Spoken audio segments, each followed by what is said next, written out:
there it goes. And I want to do a few things now. I want to go to my website. I want to go to the backend. I want to go to plugins, add new. But first I want to download the free version of Elementor. So over here I search for Elementor.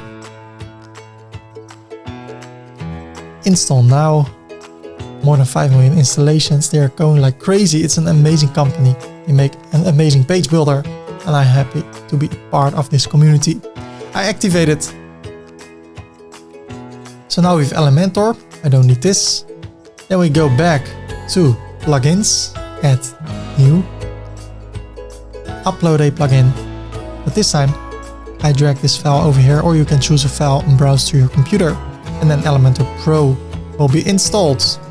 If you click over here, I want to activate the plugin.